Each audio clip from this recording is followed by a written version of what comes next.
We are your organizers for the Middle Ground Book Fest, and we just wanted to take a second and welcome you to our festival and tell you a little bit about ourselves. I'll start.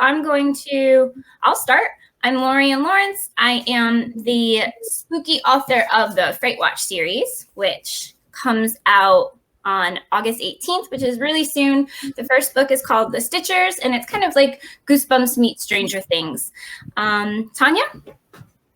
Hi, I'm Tanya Guerrero. I'm the middle grade debut author of How to Make Friends with the Sea, which just came out in March 31st. I'm based in the Philippines, and my contemporary novel takes place in the Philippines, and it's about a boy named Pablo who struggles with his anxiety while trying to find a new home. Shannon? Hi, I'm Shannon Doleski. I'm the upper middle grade author of Mary Underwater. It's about a girl who is inspired by Joan of Arc to build and pilot a submarine across the Chesapeake Bay to get away from her abusive family. And welcome, everyone. Janae? Hi, everybody. I'm Janae Marks, author of the middle grade debut From the Desk of Zoe Washington, which just came out this past January. And it tells the story of aspiring pastry chef Zoe, who ends up exchanging letters with her father from prison and ends up finding out that he might be innocent of the crime. So maybe we can go around and say why middle grade? Like, why did we start writing for this age group? And just as a reminder, middle grade means that these books are meant for readers between ages 8 and 14. So some of us might write lower middle grade, some of us might write upper middle grade, meant for slightly older kids in that age range, but that's kind of the scope. So Janae, why don't we start with you? Sure. So I actually started out writing young adult novels when I first got into writing books. So I kind of I actually wrote like a blog post like some time ago saying how I feel like middle grade chose me in a way, because when I started writing this book, I intended it to be a young adult novel, but a really great critique partner told me that they felt like it felt more middle grade to them. And I hadn't really thought about that. I think it just had been such a long time since I had read middle grade myself. And once I got into writing, I kind of switched more to the young adult space. So I kind of revisited reading middle grade and realized again, like how much I loved these books. And it kind of reminded me, why I loved reading as a kid. And and so then as I just kept writing the book and switched it over, realizing that was great feedback that I needed to take, I realized like how much this book made so much more sense in middle grade, and my voice made so much more sense in middle grade. So now I'm so happy I'm here. So I feel like middle grade really just was like, you got to be middle grade. So yeah. It wasn't a choice. In a way, yeah. I don't know. Shannon? So I was a ninth grade English teacher, and once I stopped because my husband is in the Air Force and we moved, I missed them. I missed ninth graders. And I wrote Mary Underwater initially to be a ninth grader, even though ninth grade protagonists don't really exist anywhere. And knowing that it didn't exist anywhere. And it just kind of like Janae, just kind of happened. And I missed that age group and wanted to do them justice for all the changes that go on for it. So, yeah. So, Tanya? Well, just like Janae, I actually started with YA as well. I didn't know that. I wrote like 3 YAs. I got my agent with my second YA. And during the whole submissions process, some of the feedback I'd gotten from editors was that my voice actually sounded younger than YA. So that kind of got me thinking about the possibility of writing MG. And I kind of wrote How to Make Friends with the Sea as like a test book to see if I could write middle grade. And lo and behold, it ended up working out. And part of the reason why I decided to stick to YA also was because when I was 10, well, 9 going on 10, I moved to New York. And well, from the U.S., I moved to the U.S., not just New York. But I discovered public libraries, which didn't exist anywhere else really that I'd lived. And that was the age where I really fell in love with reading. I was one of those kids who was like at the library constantly. I read like I could read like a book a day. And, whenever my mom would want to ground me, she'd like take away my books. So it was kind of like that age where I really fell in love with reading. So the connection of like editors telling me that my voice was younger than YA, and then kind of that affinity I had to middle grade, because that's when I really fell in love with books. It kind of just melded and came together, and it all worked out for the best. Great. I hear that. I feel that. The Stitchers did start out as middle grade.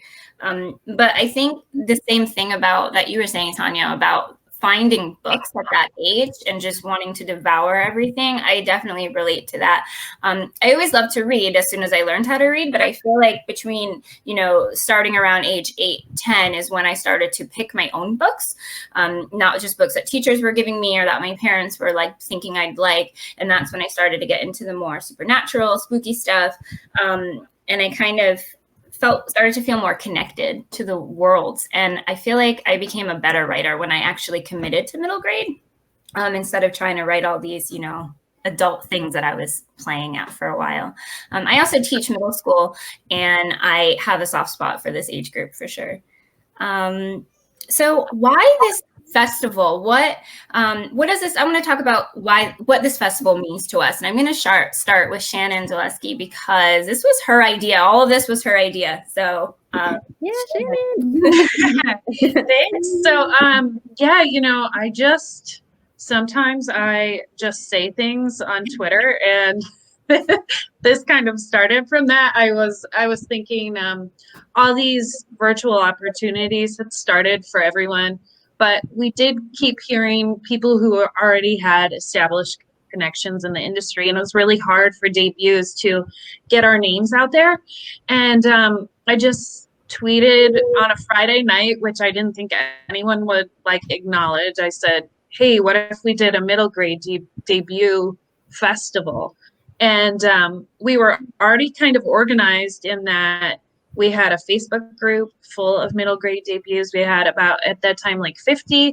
And I got like hundreds of likes on it. And people were like, yes, let's do it. And then I was like, okay, I think maybe I'll just ignore this because I like saying stuff, and then nothing.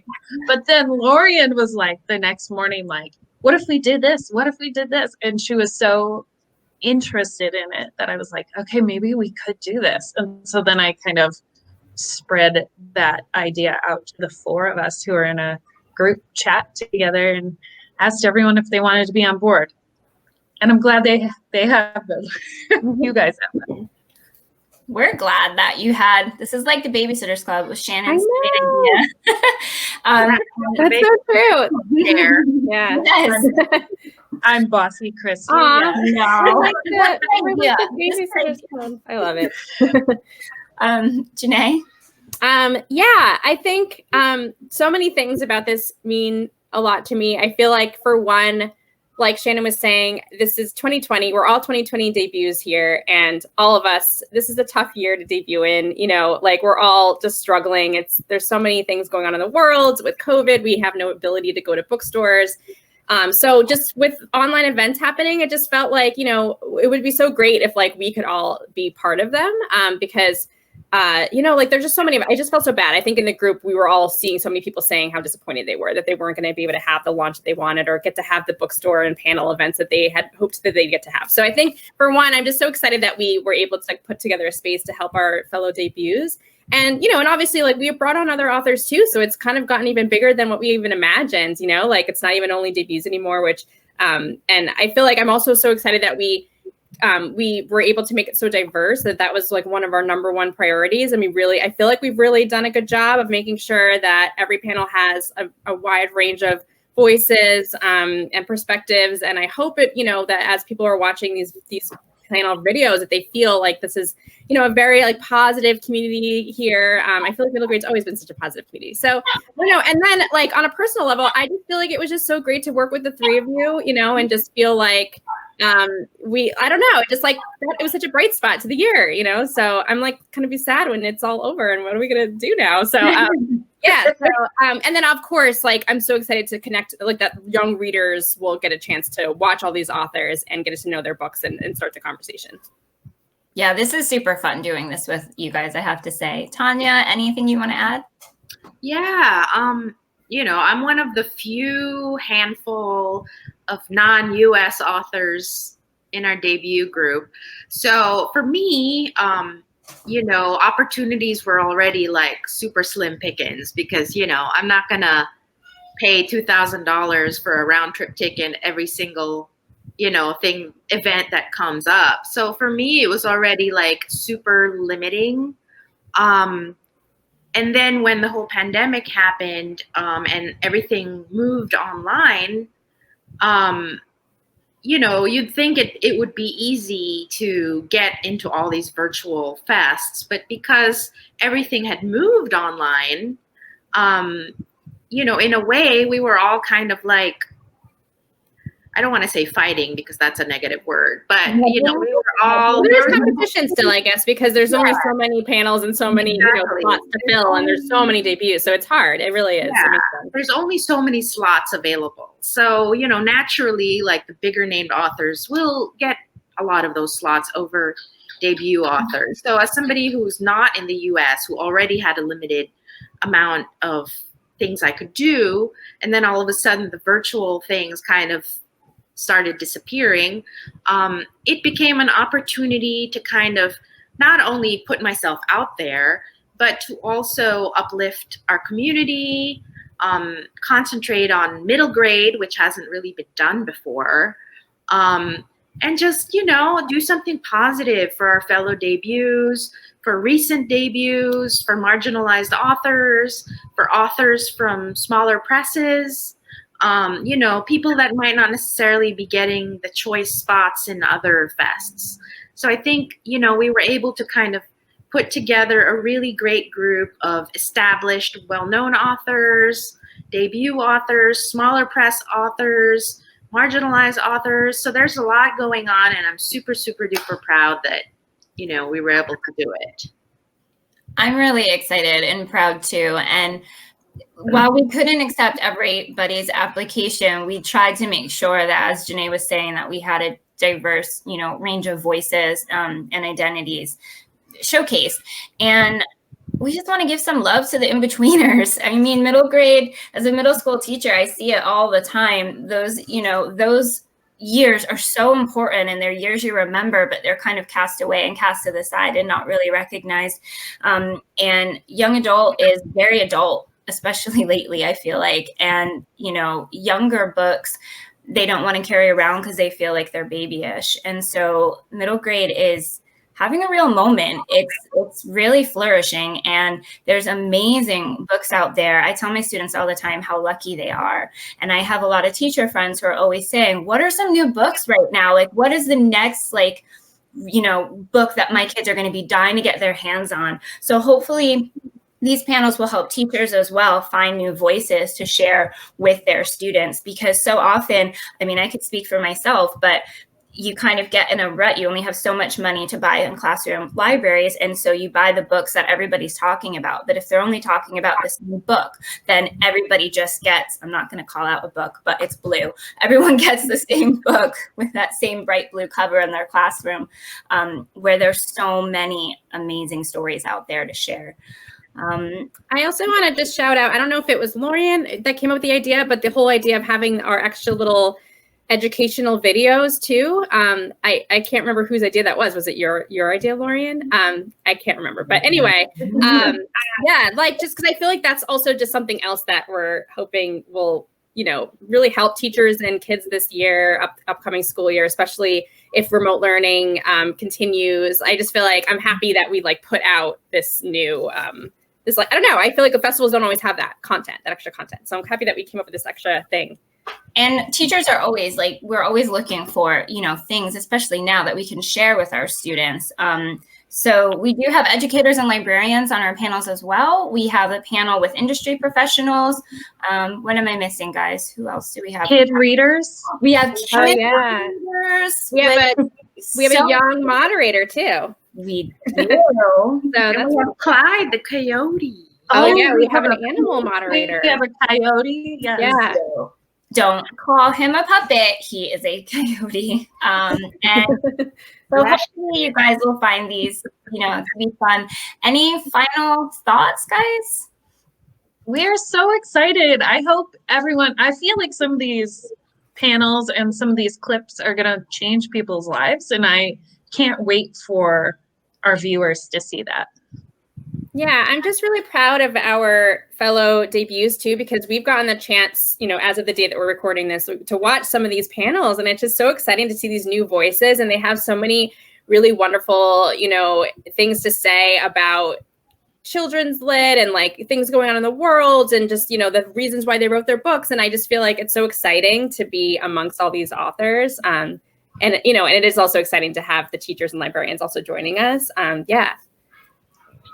Yeah, the same as Janae. I mean, I feel like this is a really good opportunity for authors and librarians and educators and readers to get together and just have like an MG love fest.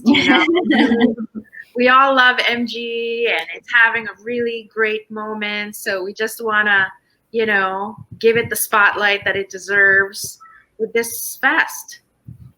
Absolutely. And we've partnered with you're going to hear about a lot of amazing books, as we've already said. And RJ Julia is an independent bookstore in Connecticut where Janae and I are from. And they are doing a coupon code exclusively for us, which makes us feel very fancy and important. And there's information about it on our website and on all of our socials. It ends at midnight on the 2nd of August, right? Yes. And all of the books that you hear about in the panels will be linked through their website. And so you'll be able to watch a panel and click and purchase and support these writers and their stories. Yeah, support. And of course, if you do tweet or Instagram or TikTok or whatever about this fest, use our hashtag Middle Ground Book Fest, hashtag Middle Ground Book Fest.